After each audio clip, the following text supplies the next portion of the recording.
Hello welcome back to my channel. ഇന്ന് നമ്മൾ ഒരു മേക്കപ്പ് ട്യൂട്ടോറിയലാണ് കേട്ടോ കാണാൻ പോകുന്നത്. ഒരു ഹിന്ദു ട്രഡീഷണൽ വെഡ്ഡിങ് ലുക്ക് കുറച്ച് മോഡേണൈസായി ചെയ്യുന്ന ഈ ഒരു ലുക്കിൻ്റെ ഫുള്ളായിട്ടുള്ള ട്യൂട്ടോറിയലാണ് ഈ വീഡിയോയിൽ കൂടെ നമ്മൾ കാണാൻ പോകുന്നത് കേട്ടോ.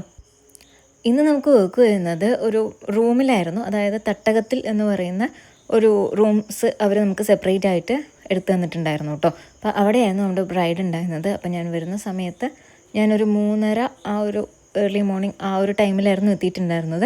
അപ്പോഴേക്കും ബ്രൈഡ് കുളിച്ച് സെറ്റായി ഒരുങ്ങി നിൽക്കുന്നുണ്ട് കേട്ടോ. അപ്പോൾ ഇതാണ് നമ്മളുടെ ബ്രൈഡ്. എവിടെ ബ്രൈഡ്? ഇതാണ് നമ്മളുടെ ബ്രൈഡ് ശ്രീബിക കേട്ടോ. ശ്രീബികയും ഞാനും ഒരുമിച്ച് ഇൻറ്റേൺഷിപ്പും കാര്യങ്ങളൊക്കെ ചെയ്തതാണ്. അതുകൊണ്ട് തന്നെ മുമ്പേ പരിചയമുണ്ട്. അപ്പം നമ്മൾ ഫേസ് ആദ്യം സെറ്റ് ചെയ്യുന്നത് ഒരു ടോണർ വെച്ചിട്ടാണ് കേട്ടോ. ടോണറല്ല, ഇത് ശരിക്കും പ്രെപ്ലസ് പ്രൈം, മാക്കിൻ്റെ പ്രെപ്ലസ് പ്രൈം വെച്ചിട്ടാണ് നമ്മളിത് ഫസ്റ്റ് ഒന്ന് സെറ്റ് ചെയ്ത് കൊടുക്കുന്നത്. അതൊന്ന് സ്കിന്നിലേക്ക് അബ്സോർബ് ആവാൻ വേണ്ടിയിട്ട് ഫാന് വെച്ച് ഒന്ന് സെറ്റ് ചെയ്യുന്നുണ്ട് കേട്ടോ. എല്ലാ പ്രൊഡക്റ്റും നമ്മൾ ഇടുന്നതിന് ശേഷം അത് ഒന്ന് സ്കിന്നിലേക്ക് അബ്സോർബ് ആവാൻ അതിൻ്റേതായ ടൈം കൊടുത്തതിന് ശേഷം മാത്രമേ അടുത്ത പ്രൊഡക്റ്റ് ഇടാൻ പറ്റുള്ളൂ. അതിനുശേഷം ഞാനിവിടെ യൂസ് ചെയ്യുന്നത് എംബ്രിയോലിസിൻ്റെ മോയ്സ്ചറൈസറാണ്. നമുക്ക് ശ്രീബികയ്ക്ക് ചെയ്യാൻ പോകുന്നത് ഒരു ഗ്ലാസ് സ്കിൻ ലുക്കാണ് കേട്ടോ. അപ്പോൾ നമ്മൾ മോയ്സ്ചറൈസർ അപ്ലൈ ചെയ്ത് വെച്ചതിന് ശേഷം അത് അബ്സോർബ് ആവുന്ന ടൈം കൊണ്ട് നമ്മൾ ഐ മേക്കപ്പ് ചെയ്യുകയാണ്. ഇപ്പോൾ ചെയ്യുന്നത് ഐബ്രോസ് ആണ്. പാക്കിൻ്റെ ഐബ്രോ പാലറ്റ് വെച്ചിട്ടാണ് കേട്ടോ നമ്മൾ ഐബ്രോസ് ചെയ്യുന്നത്. അതിനുശേഷം അത് ഒന്ന് ഡിഫൈൻഡ് ആയിട്ട് കാണാനായിട്ട് നമ്മളിപ്പോൾ യൂസ് ചെയ്യുന്നത് കൺസീലറാണ്.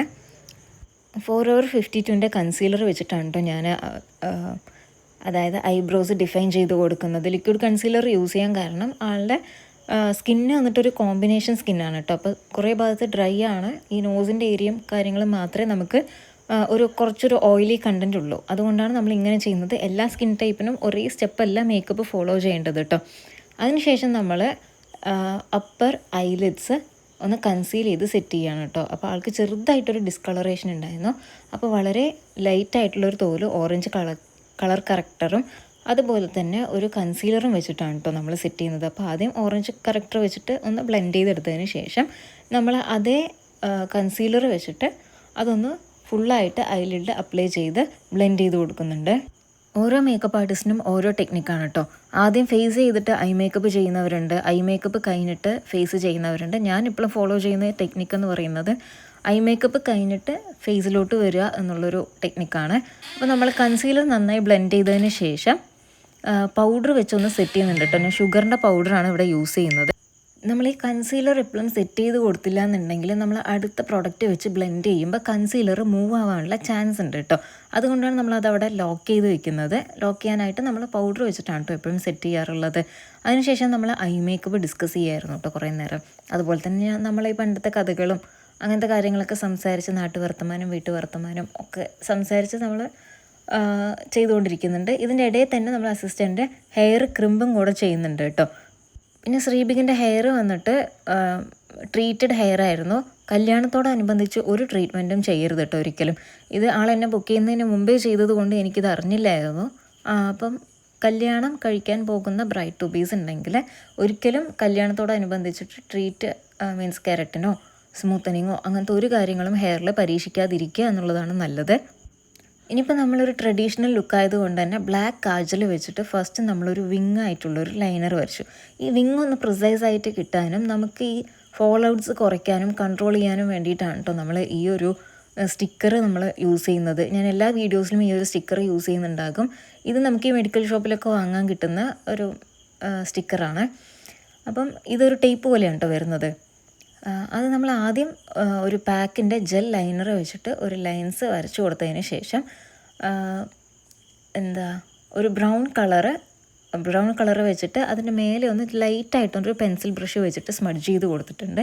പിന്നെ സാരി വന്നിട്ട് ഒരു പിങ്ക് ഷെയ്ഡ് ആയതുകൊണ്ട് തന്നെ ഒരു pink colour mauve kind of shade mix ചെയ്തിട്ടാണ് കേട്ടോ നമ്മൾ ഈ ഒരു കളേഴ്സ് ആ ഒരു ലൈനിലും അതുപോലെ തന്നെ ഔട്ടർ കോർണർ ഓഫ് ലിഡ്സിലും നമ്മൾ കൊടുക്കുന്നുണ്ട്. ബാലൻസ് വരുന്നത് എന്താണോ അതാണ് ഇന്നർ കോർണറിലേക്ക് അപ്ലൈ ചെയ്യുന്നുള്ളൂ കേട്ടോ. ഫുള്ളായിട്ട് ആ കളേഴ്സ് മൊത്തം ഇന്നർ കോർണേഴ്സിലും അപ്ലൈ ചെയ്യുന്നില്ല. അതിൻ്റെ ബാലൻസ് എക്സസ് ആയിട്ട് വരുന്ന ബ്രഷിൽ എന്താണോ കണ്ടൻറ് ഉള്ളത് അത് ബ്ലെൻഡ് ചെയ്ത് കൊടുക്കുക എന്ന് മാത്രമേ ചെയ്തിട്ടുള്ളൂ. നിങ്ങൾക്ക് കാണുമ്പോൾ തന്നെ മനസ്സിലാകും ഉള്ളിലോട്ട് അങ്ങനെ നമുക്ക് ആ ഷെയ്ഡ്സ് ഒന്നും അത്രയ്ക്കും വിസിബിളായിട്ട് കാണുന്നുണ്ടാവില്ല. അതിനുശേഷം നമ്മൾ ഏത് ഗ്ലിറ്ററാണോ യൂസ് ചെയ്യുന്നത് ആ ഗ്ലിറ്റർ നമ്മുടെ 2-3 ഗ്ലിറ്റേഴ്സ് മിക്സ് ചെയ്തിട്ടാണ് കേട്ടോ ഒരു കളർ ഉണ്ടാക്കിയിട്ടുള്ളത്. അപ്പോൾ അത് ഫിംഗേഴ്സ് കൊണ്ട് എപ്പോഴും അപ്ലൈ ചെയ്യാനായിട്ട് നോക്കുക. അപ്പോഴേ ഈ ഗ്ലിറ്ററിൻ്റെ ഇൻറ്റൻസിറ്റി കറക്റ്റായിട്ട് അവിടെ കാണാനായിട്ട് കഴിയുള്ളൂ. അതല്ലാതെ മാർക്കറ്റിൽ കുറേ ഗ്ലിറ്റർ പ്രൈമേഴ്സൊക്കെ കിട്ടും. അങ്ങനെ വേണമെങ്കിൽ നമുക്ക് യൂസ് ചെയ്യാം കേട്ടോ. അങ്ങനെ വെച്ചിട്ട് ഗ്ലിറ്റർ അപ്ലൈ ചെയ്താലും നല്ല രസത്തിൽ വരും. അതിനുശേഷം ബ്ലെൻഡ് ചെയ്യാനായിട്ട് ഒരു ക്ലീൻ ബ്രഷ് യൂസ് ചെയ്തിട്ട് എല്ലാം ഒന്ന് മിക്സ് ചെയ്ത് ബ്ലെൻഡ് ചെയ്ത് കൊടുക്കുക കേട്ടോ. അപ്പം ഒന്നിൻ്റെയും ഒരു ക്രീസ് ലൈൻ പോലെ ഒരു പ്രിസൈസ് ലൈൻ ആയിട്ടൊന്നും ക്രിയേറ്റ് ആവാതെ ഒരു സ്മൂത്ത് ലുക്ക് കിട്ടാൻ വേണ്ടിയിട്ടാണ് നമ്മൾ അങ്ങനെ ചെയ്യുന്നത്. അത് കഴിഞ്ഞിട്ട് ഇപ്പോൾ നമ്മൾ വെക്കുന്ന ലാഷസ് ആണ് കേട്ടോ. യൂറോ പാരീസിൻ്റെ 54 എന്ന് പറഞ്ഞ നമ്പർ ലാഷസാണ് നമ്മൾ യൂസ് ചെയ്യുന്നത്. ഒട്ടുമിക്ക ബ്രൈഡ്സിനും നമുക്ക് കോമൺലി പോകുന്ന ഒരു ലാഷിൻ്റെ നമ്പറാണ് ഈ 54 എന്ന് പറയുന്നത്. ഐലാഷസ് ഫിക്സ് ചെയ്തതിന് ശേഷം ഐലാഷ് ഗ്ലൂ കൊണ്ട് നമ്മൾ ഒരു ലൈനർ പോലെ വരയ്ക്കുകയാണെങ്കിൽ കുറച്ചും കൂടെ ലാസ്റ്റിങ് കൂടുതലായിരിക്കും കേട്ടോ. എപ്പോഴും അതുപോലെ ഒരു മേക്കപ്പ് ആർട്ടിസ്റ്റ് അല്ലെങ്കിൽ ഒരു ബ്രൈഡ് ഒരു ഹാൻഡ് ഫാൻ എപ്പോഴും ക്യാരി ചെയ്യുന്നത് നന്നായിരിക്കും കേട്ടോ. നമുക്ക് സ്വെറ്റായാലും അതല്ലെങ്കിൽ ഇതുപോലെ ഡ്രൈ ചെയ്തെടുക്കേണ്ട സിറ്റുവേഷൻസിലെല്ലാം നമുക്ക് യൂസ് ചെയ്യേണ്ടി വരും. അത് കഴിഞ്ഞ് ഞാൻ മസ്കാരയാണ് ഇട്ട് കൊടുക്കുന്നത്. ആളുടെ ലാഷസും അതുപോലെ തന്നെ നമ്മൾ ഫിക്സ് ചെയ്ത ലാഷസും തമ്മിൽ ഒരു ഗ്യാപ്പ് ഉണ്ടായിരുന്നു. ആ ഗ്യാപ്പ് സെറ്റ് ചെയ്യാൻ വേണ്ടിയിട്ടാണ് ഫസ്റ്റ് കോട്ട് മസ്കാര ഇപ്പോൾ അപ്ലൈ ചെയ്യുന്നത് കേട്ടോ. ലാസ്റ്റ് കോട്ട് നമ്മൾ ഇതിന് ശേഷം ഫൈനലായിട്ട് നമ്മൾ അപ്ലൈ ചെയ്യുന്നതായിരിക്കും. അങ്ങനെ അത് കഴിഞ്ഞിട്ട് നമ്മൾ ബ്രൈഡിന് മിററൊക്കെ കൊടുത്തിട്ട് എല്ലാ സ്റ്റെപ്പ് കഴിയുമ്പോഴും നമ്മൾ ബ്രൈഡിന് മിറർ കൊടുത്തിട്ട് ഓക്കെ ആണോ ചോദിച്ചതിന് മാത്രമായിട്ട് അടുത്ത സ്റ്റെപ്പിലേക്ക് പോകാറുള്ളൂ. അതിനുശേഷം ഇപ്പം നമ്മൾ യൂസ് ചെയ്യുന്നത് പിൽഗ്രിമിൻ്റെ ഗോൾഡ് ഓയിലാണ്. നമ്മൾ എംബ്രോയിലീസ് ഇട്ടതിന് ശേഷം എവിടെയൊക്കെയാണോ ഡ്രൈനെസ് ഫീൽ ചെയ്യുന്നത് അവിടെ മാത്രം ഈ ഒരു ഗോൾഡ് ഓയിൽ യൂസ് ചെയ്യാൻ പറ്റുള്ളൂ കേട്ടോ. അല്ലാതെ ഫുൾ ഫേസിലും അപ്ലൈ ചെയ്യരുത്. അതുപോലെ ലിപ് ബാം ഒന്നും കൂടെ ഇട്ട് കൊടുത്തിട്ടുണ്ട്. ഞാൻ പറഞ്ഞല്ലോ ആൾക്ക് കുറച്ച് ഡ്രൈ സ്കിൻ ആയതുകൊണ്ട് നമ്മൾ ലിപ് ബാം ഒന്നും കൂടെ അപ്ലൈ ചെയ്ത് കൊടുത്തിട്ടുണ്ട്. ഇതിന് ശേഷം ലിപ് ബാം യൂസ് ചെയ്യരുത്. ഇപ്പോൾ നമ്മൾ ടീ സോണിൽ എവിടെയൊക്കെയാണോ ആൾക്ക് ഓയിലി ആയിട്ട് ഫീൽ ചെയ്യാറ് അവിടെ മാത്രം ഒരു പോർ പ്രൈമർ നമ്മൾ ഇട്ട് കൊടുത്തിട്ടുണ്ട്. അത് ഈ പോഴ്സിനെ കൺട്രോൾ ചെയ്യാനും അതുപോലെ തന്നെ ആ ഒരു എക്സസ് ഓയിൽ വരുന്നത് കൺട്രോൾ ചെയ്യാനും യൂസ് ചെയ്യും. ഇപ്പോൾ നമ്മൾ അൺറൈസ് വന്നിട്ട് കൺസീൽ ചെയ്യാണ് കേട്ടോ. അപ്പോൾ വലിയ കാര്യത്തിലൊന്നും നമുക്ക് കറക്ഷനോ കാര്യങ്ങളോ ഒന്നും ഫേസിൽ ഉണ്ടായിരുന്നില്ല. അതുകൊണ്ട് അൺറൈസ് മാത്രം ഒന്ന് കൺസീൽ ചെയ്തിട്ടുണ്ട്. ഇപ്പം നമ്മൾ നാഴ്സിൻ്റെ പഞ്ചാബ് എന്ന് പറഞ്ഞ ഷെയ്ഡ് ഫൗണ്ടേഷൻ വെച്ചിട്ടാണ് കേട്ടോ ഫേസിൽ അപ്ലൈ ചെയ്യുന്നത്. ഇത് ഏത് ഫൗണ്ടേഷൻ ഇടുകയാണെന്നുണ്ടെങ്കിലും പോർഷൻ ബൈ പോർഷനായിട്ട് നമ്മൾ ഇട്ട് ബിൽഡ് ചെയ്ത് കൊണ്ടുവന്നാൽ നമുക്ക് നല്ലൊരു കവറേജ് ഫീൽ ചെയ്യും കേട്ടോ. അല്ലാതെ എല്ലാ ഫേസിലും ഫുള്ളായിട്ട് ഇട്ടതിന് ശേഷം നമ്മൾ അപ്ലൈ ചെയ്യുമ്പോൾ എന്താ പറയുക ഓരോ ഭാഗത്തും ഓരോ ഫിനിഷിങ് ഫീൽ ചെയ്യുന്ന പോലെ നമുക്ക് തോന്നാറുണ്ട്. കാരണം അത് ആ ഒരു ബ്ലെൻഡ് ചെയ്തെടുക്കുമ്പോഴേക്കും അത് സ്കിന്നിലോട്ട് പോകുമല്ലോ, അതുകൊണ്ട്. അപ്പം നമ്മൾ യൂസ് ചെയ്യുന്നത് ബ്രഷ് വെച്ചിട്ട് ആദ്യം ജസ്റ്റ് ഒരു സ്ട്രോക്സ് പോലെ കൊടുത്തതിന് ശേഷം ഫൗണ്ടേഷൻ ബ്ലെൻഡിങ് ബ്രഷ് വെച്ചിട്ട് ബ്ലെൻഡ് ചെയ്തെടുക്കും കേട്ടോ. അതിന് ശേഷമാണ് നമ്മൾ എല്ലാം ഫേസ് ഫുള്ള് കവറായതിന് ശേഷം ബ്ലെൻഡർ യൂസ് ചെയ്തിട്ട് എക്സസ് ആയിട്ടുള്ളത് മാത്രം ലൈറ്റായിട്ടുള്ളൊരു പ്രഷർ കൊടുത്തിട്ട് അത് അപ്ലൈ ചെയ്ത് ഞാൻ പറയുന്നത് നിങ്ങൾക്ക് മനസ്സിലാവുന്നുണ്ടെന്ന് ഞാൻ വിചാരിക്കുന്നു. ബ്ലെൻഡർ യൂസ് ചെയ്ത് ജസ്റ്റ് ഇങ്ങനെ ഒരു ഡാബിങ് മോഷനിൽ മാത്രം ഡാബ് ചെയ്തെടുക്കുക കേട്ടോ. അപ്പോൾ എക്സസ് ആയിട്ടുള്ളത് എല്ലാം ഈ ഒരു ബ്ലെൻഡറിലേക്ക് പറ്റിപ്പിടിക്കും. അപ്പോൾ നമുക്കൊരു നീറ്റായിട്ടുള്ളൊരു ഫിനിഷിങ് കിട്ടും. പിന്നെ ഈ ഒരു ബ്രൈഡിൻ്റെ ബ്ലൗസ് ശ്രദ്ധിച്ചാൽ അറിയാൻ പറ്റും. ഈ ഒരു ബ്ലൗസ് നമ്മൾ റണ്ണിങ് മെറ്റീരിയൽ മുറിച്ച് എടുത്തതാണ് കേട്ടോ. സാധാരണ ബ്ലൗസ് എടുത്ത് അതിൽ ആരി വർക്ക് ചെയ്ത് അങ്ങനെയൊക്കെയാണല്ലോ ഹിന്ദു ബ്രൈഡ്സ് ചെയ്യാറുള്ളത്, മുസ്ലിം ബ്രൈഡ്സ് ആണെങ്കിലും. പക്ഷേ ഇത് ശ്രീബിക ചെയ്തിട്ടുള്ളത് നമ്മുടെ സാരീൻ്റെ ഷെയ്ഡ് വരുന്ന റണ്ണിങ് മെറ്റീരിയൽ എടുത്തിട്ട് ബ്ലൗസ് സ്റ്റിച്ച് ചെയ്തിരിക്കുകയാണ് കേട്ടോ. അപ്പോൾ നമുക്ക് ബഡ്ജറ്റ് ഫ്രണ്ട്ലി ആയിട്ട് ചെയ്യാൻ പറ്റുന്ന ഒരു ഓപ്ഷനും കൂടിയാണിത്. സാധാരണയായിട്ട് നെക്കിൽ ഞാൻ ഫൗണ്ടേഷൻ അങ്ങനെ അപ്ലൈ ചെയ്യാറില്ല, കൺസീലർ മാത്രമേ അപ്ലൈ ചെയ്യാറുള്ളൂ കേട്ടോ. കാരണം ഒത്തിരി ബ്രൈഡ്സിന് നമുക്ക് നെക്കിലിങ്ങനെ ലൈൻസ് വരുന്നത് പോലെ ലൈൻസ് ഉള്ള ബ്രൈഡ്സ് ആയിരിക്കും. പക്ഷേ ശ്രീബികൻ്റെ നെക്ക് ശ്രദ്ധിച്ചാൽ അറിയാം അങ്ങനത്തെ ഒരു ലൈൻസോ കാര്യങ്ങളോ ഒന്നും ഇല്ലാത്തത് കൊണ്ട് തന്നെ ഫൗണ്ടേഷൻ ഇൻടാക്റ്റ് അവിടെ തന്നെ നിന്നോളും കേട്ടോ. അതൊരു പൗഡറും കൂടെ വെച്ച് ജസ്റ്റ് ഒന്ന് സെറ്റിൽ ചെയ്ത് കൊടുത്താൽ അതവിടെ ലോക്കായി നിൽക്കും. അതിനുശേഷം നമ്മൾ ഹൈലൈറ്റിംഗ് കൺസീലേഴ്സാണ് യൂസ് ചെയ്യുന്നത്. നമുക്ക് എവിടെയൊക്കെയാണോ ഫേസിൽ ഹൈലൈറ്റ് ചെയ്യേണ്ട പോയിൻറ്റ്സ് അവിടെ മാത്രം ലൈറ്റ് ഷെയ്ഡുള്ള സ്കിൻ ടോണിനെക്കാളും ലൈറ്റ് ഷെയ്ഡുള്ള ഒരു കൺസീലർ എടുത്തിട്ട് ഹൈലൈറ്റ് ചെയ്ത് കൊടുക്കുക കേട്ടോ. അത് നമുക്ക് ബ്രഷ് വെച്ചിട്ടും അല്ലെങ്കിൽ ബ്യൂട്ടി ബ്ലെൻഡർ വെച്ചിട്ടും നമുക്ക് ബ്ലെൻഡ് ചെയ്തെടുക്കാവുന്നതാണ് കേട്ടോ. നമ്മളെപ്പോഴും 2 ബ്യൂട്ടി ബ്ലെൻഡർ ക്യാരി ചെയ്യാനായിട്ട് ശ്രദ്ധിക്കുക. ഒന്ന് മിനി ബ്യൂട്ടി ബ്ലെൻഡറും അതുപോലെ തന്നെ വലുതും. മിനി ബ്യൂട്ടി ബ്ലെൻഡർ നമുക്ക് ഇന്നർ കോർണേഴ്സ് അതുപോലെ മൈന്യൂട്ടായിട്ടുള്ള സാധനങ്ങളൊക്കെ ചെയ്യാനായിട്ട് നമുക്കത് യൂസ്ഫുള്ളായിരിക്കും. അതിനുശേഷം റെവല്യൂഷൻ്റെ ട്രാൻസ്ലൂസൻറ്റ് പൗഡർ വെച്ചിട്ട് അണ്ടർ ഐസും അതുപോലെ നോസിൻ്റെ എവിടെയാണോ നമുക്ക് സെറ്റ് ചെയ്യേണ്ടത് അവിടെ മാത്രം ലൈറ്റായിട്ട് പൗഡർ വെച്ച് സെറ്റ് ചെയ്യുന്നുണ്ട്. ഒരുപാടായാൽ അവിടെ മാത്രം കേക്കി ആയിട്ടുള്ളൊരു ഫിനിഷിങ് വരും കേട്ടോ. അപ്പോൾ ലൈറ്റായിട്ട് നമ്മൾ സെറ്റ് ചെയ്ത് കൊടുക്കുക എന്ന് മാത്രമേ ചെയ്യാൻ പറ്റുള്ളൂ. ഇപ്പോൾ നമ്മൾ ഫേസ് ഓൾമോസ്റ്റ് ഒക്കെ സെറ്റായിട്ടുണ്ട്. ഇതിന് ശേഷം നമ്മൾ മിനുക്ക് പണികൾ മാത്രമേ ചെയ്യുന്നുള്ളൂ. അതായത് ബ്ലഷ്, ഹൈലൈറ്റർ അങ്ങനെയൊക്കെ. ഇപ്പോൾ നമ്മൾ യൂസ് ചെയ്യുന്നത് റെവല്യൂഷൻ്റെ ഒരു ഹൈലൈറ്റിംഗ് ഷെയ്ഡാണ് കേട്ടോ. ഇത് ഷെയ്ഡ് കറക്റ്റായിട്ട് ഓർമ്മയില്ല, ഞാൻ പറഞ്ഞുതരാം കമൻറ്റ് ബോക്സിൽ. അതുപോലെ ഇത് ഒരു ക്രീം ബ്ലഷാണ്. ഈ ക്രീം ബ്ലഷ് ഇടുമ്പോൾ തന്നെ നമുക്ക് നാച്ചുറലി ഫേസിൽ ഒരു ഗ്ലോ ഫീൽ ആവും കേട്ടോ. ഈ ലൈറ്റ്സൊക്കെ വരുമ്പോൾ തന്നെ ഒരു ഗ്ലോ ആയിട്ട്, ഹൈലൈറ്റർ ഇടാതെ തന്നെ ഒരു ഗ്ലോ അവിടെ വരും. അതുപോലെ തന്നെ അണ്ടർ ഐസ് ഭയങ്കര ബ്ലാങ്ക് ആയിട്ട് കിടക്കുന്നത് പോലെ ഫീൽ ചെയ്തത് കൊണ്ട് തന്നെ നമ്മളൊരു കാജൽ വെച്ചിട്ട് ജസ്റ്റ് ഒരു സ്ട്രോക്സ് നമ്മൾ കൊടുത്തിട്ടുണ്ട്. ഒരുപാടൊന്നുമില്ല കേട്ടോ, ജസ്റ്റ് അണ്ടർ ഐസ് ഒന്ന് ഫില്ല് ചെയ്ത് കൊടുത്തിട്ടുണ്ട്. അതുപോലെ അപ്പർ ഐലിഡ്സും കൂടെ ഫില്ല് ചെയ്ത് കൊടുത്തിട്ടുണ്ട്. അപ്പോൾ ആ ഒരു വൈറ്റ് നമുക്ക് കാണാതെ ബ്ലാക്കായിട്ട് കീപ്പ് ചെയ്യാൻ വേണ്ടിയിട്ടാണ് അങ്ങനെ ചെയ്യുന്നത്. പിന്നെ ഫൗണ്ടേഷനൊക്കെ ഇട്ടതിന് ശേഷം ഐ മേക്കപ്പ് ഒക്കെ ചെയ്യുമ്പോൾ ഇതുപോലത്തെ ഒരു സ്പഞ്ച് കയ്യിലിങ്ങനെ വെക്കുന്നത് നന്നായിരിക്കും കേട്ടോ. അല്ലാന്നുണ്ടെങ്കിൽ മേക്കപ്പ് റിമൂവ് ആകാനുള്ള ചാൻസ് കൂടുതലായിരിക്കും.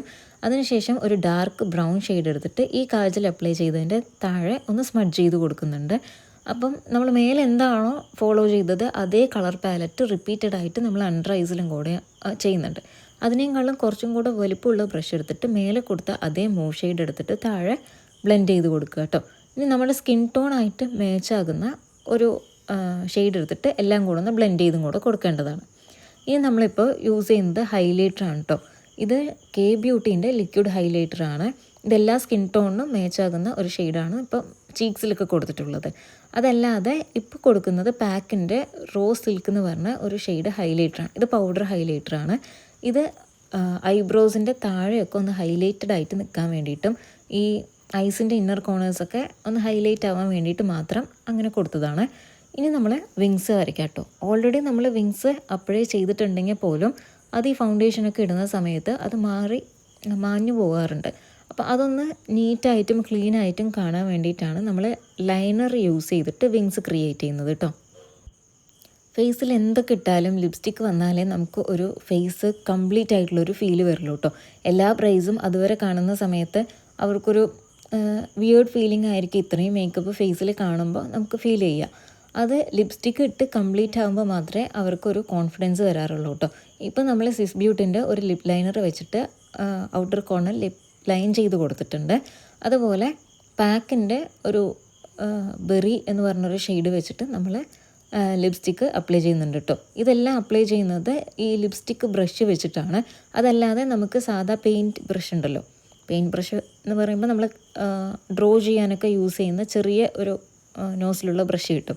അത് വേണമെങ്കിൽ നമുക്ക് അതും യൂസ് ചെയ്യാവുന്നതാണ്. അതിനുശേഷം ഫൈനലായിട്ട് സെറ്റിംഗ് സ്പ്രേ ആണ് അപ്ലൈ ചെയ്യുന്നത്. ഇത് പാക്കിൻ്റെ സെറ്റിംഗ് സ്പ്രേ ആണ് കേട്ടോ വരുന്നത്. ഇതൊരു ഡ്യൂയി ഫിനിഷ് കിട്ടാനായിട്ട് നമുക്കൊന്നുകൂടെ ഹെൽപ്പ് ചെയ്യുന്നൊരു സെറ്റിംഗ് സ്പ്രേ ആണ്. അത് ഫേസിൽ നന്നായിട്ട് അബ്സോർബ് ആയതിനു ശേഷം മാത്രമേ നമ്മൾ അടുത്ത കാര്യത്തിലേക്ക് പോകാൻ പറ്റുള്ളൂ. അപ്പോൾ അത് അബ്സോർബ് ആകാൻ വേണ്ടിയിട്ട് ഇതുപോലൊരു ഹാൻഡ് ഫാൻ അവരുടെ അടുത്ത് കൊടുക്കുക. അപ്പം നന്നായി എല്ലാം അവർക്ക് അബ്സോർബായി ഡ്രൈ ആയി ഫീൽ ചെയ്യുന്നുണ്ടെങ്കിൽ മാത്രം അവർ ഐസൊക്കെ ഓപ്പൺ ചെയ്ത് നോർമലായിട്ടിരിക്കുക കേട്ടോ. ഞാൻ എപ്പോഴും ഫിക്സിങ് സ്പ്രേ ചെയ്തതിന് ശേഷമാണ് അൺഡ്രൈസ് ചെയ്യാറുള്ളത്, അല്ലെങ്കിൽ സ്മഡ്ജ് ചെയ്യുന്ന പോലെ എനിക്ക് ഫീൽ ചെയ്തിട്ടുണ്ട്. ഇപ്പം സാരി നമ്മൾ ഓൾറെഡി ബോക്സ് ഫോൾഡ് ചെയ്ത് വെച്ചിട്ടുണ്ടായിരുന്നു. ഹാങ്ങർ ഫോൾഡ് ചെയ്യേണ്ട സാരിയായിരുന്നു. ഇത് ബോക്സ് ഫോൾഡ് ചെയ്യാനുള്ള കാരണം ഈ ചടങ്ങുകളും കാര്യങ്ങൾക്കും വേണ്ടിയിട്ട് അത് കുറച്ചും കൂടെ കൺവീനിയൻ്റ് ആവാൻ വേണ്ടിയിട്ട് ആൾ തന്നെ ആമസോണിൽ നിന്ന് ഒരു ബോക്സ് വാങ്ങി കൊണ്ടുവന്ന് തരികയാണ് കേട്ടോ ചെയ്തത്. അപ്പം ഈ ബൗൺസി പ്ലീറ്റ്സൊക്കെ നമുക്ക് കറക്റ്റായിട്ട് മെയിൻറ്റെയിൻ ആവാൻ വേണ്ടിയിട്ടാണ് ആൾ അങ്ങനെ ചെയ്തിട്ടുണ്ടായിരുന്നത്. ഇനി നമ്മൾ ഹെയർ സ്റ്റൈലാണ് കേട്ടോ ചെയ്യുന്നത്. ഓർണമെൻറ്റ്സ് ഇട്ടതിന് ശേഷമാണ് നമ്മൾ ഹെയർ സ്റ്റൈൽ ചെയ്യുക. അപ്പോൾ ആളുടെ ഓർണമെൻറ്റ്സൊക്കെ ഓരോന്നോരോന്നായിട്ട് നമ്മൾ ഇടുന്നുമുണ്ട്, അതുപോലെ ഹെയർ സ്റ്റൈലും ചെയ്യുന്നുണ്ട് കേട്ടോ. ഒരു ടെക്സ്റ്റേർഡ് ആയിട്ടുള്ളൊരു മിഡ് പാർട്ടീഷൻ എടുത്തിട്ടുള്ളൊരു ഹെയർ സ്റ്റൈലാണ് നമ്മൾ ചെയ്യുന്നത്. ഓസിസിൻ്റെ ഷൈൻ സ്പ്രേ അടിച്ചു കൊടുക്കുമ്പോൾ നമുക്ക് ഈ ടെക്സ്റ്റേഴ്സ് ഒന്നും കൂടെ വിസിബിളായിട്ട് കിട്ടാനായിട്ട് പെട്ടെന്ന് കിട്ടുകയും ചെയ്യും കേട്ടോ. അതിനുശേഷം നമ്മൾ ഒരു ഓപ്പൺ ഹെയർ സ്റ്റൈലാണ് നമ്മൾ പ്ലാൻ ചെയ്തിട്ടുണ്ടായിരുന്നത്. അപ്പോൾ ഒരു കളേർഡ് എക്സ്റ്റൻഷനും അതുപോലെ തന്നെ ആളുടെ ഹെയറും നമ്മൾ കേൾ ചെയ്ത് കൊടുത്തിട്ടുണ്ട്. ആളുടെ ഹെയർ ട്രീറ്റഡ് ആയതുകൊണ്ട് ആ കേൾസ് അത്ര വലിയ ലോങ് ലാസ്റ്റിംഗ് ഒന്നും ആയിരിക്കില്ല. അതുകൊണ്ട് മൂസ് അപ്ലൈ ചെയ്ത് കേൾ ചെയ്താലും ലോങ് ലാസ്റ്റിംഗ് ആവില്ല എന്ന് നമുക്കറിയാം. എന്നാലും നമ്മളത് ഓൾമോസ്റ്റ് സെറ്റ് ചെയ്തിട്ടുണ്ട് കേട്ടോ. ഇതാണ് ശ്രീബികൻ്റെ ഫൈനൽ ലുക്ക് വരുന്നത്. നമ്മൾ സൈഡിൽ ഒരു ദുപ്പട്ടയും കൂടെ ആഡ് ഓൺ ചെയ്തിട്ടുണ്ട് കേട്ടോ. അതുപോലെ ഈ സൺ മൂൺ അങ്ങനത്തെ കുറച്ച് ഇൻഗ്രീഡിയൻസ് ഒക്കെ വെച്ചിട്ട് നമ്മൾ ലുക്കൊന്ന് പോപ്പപ്പ് ചെയ്യാനായിട്ട് മാക്സിമം ശ്രമിച്ചിട്ടുണ്ട്. ആളുടെ ഐഡിയ നന്നായി വർക്കൗട്ട് ആയിട്ടോ, ആ ഒരു ബ്ലൗസിൻ്റെ ഐഡിയ എന്ന് പറയുന്നത്. ഇതാണ് ശ്രീബികൻ്റെ ഫൈനൽ ലുക്ക് വരുന്നത്. ഈ വീഡിയോസിലൊക്കെ ഇങ്ങനെ നിൽക്കുന്നതൊന്നും കാണണ്ട കേട്ടോ. ഞാൻ മേക്കപ്പ് ചെയ്യുന്നു, ആൾ വൊമിറ്റ് ചെയ്യുന്നു, ഞാൻ മേക്കപ്പ് ചെയ്യും, ആൾ വൊമിറ്റ് ചെയ്യും. ഇതായിരുന്നു രാവിലത്തെ സ്ഥിതി. അപ്പോൾ ഇതാണ് ഫൈനൽ ലുക്ക് വരുന്നത്. നിങ്ങളുടെ ബിഗ് ഡേക്ക് ബുക്ക് ചെയ്യാൻ ആഗ്രഹിക്കുന്നുണ്ടെന്നുണ്ടെങ്കിൽ നമ്മൾ ഓൾ കേരള സർവീസ് എടുക്കുന്നുണ്ട്. അപ്പോൾ താഴെ കാണുന്ന കോൺടാക്റ്റ് നമ്പറിലോ ഇൻസ്റ്റഗ്രാം ഐഡിക്കോ മെസ്സേജ് അയക്കുകയോ അല്ലെങ്കിൽ കോൾ ചെയ്യുകയോ ചെയ്താൽ മതി. പിന്നെ നമ്മൾ കുറേ ഔട്ട്ഡോർ ഷൂട്ടും കാര്യങ്ങളൊക്കെ ചെയ്തിട്ടുണ്ട്. അപ്പോൾ എല്ലാത്തിൻ്റെയും അപ്ഡേറ്റ്സ് ഇൻസ്റ്റഗ്രാമിലുണ്ടാകും. അപ്പോൾ ഇത്രയുള്ള ഇന്നത്തെ വീഡിയോ. ബൈ.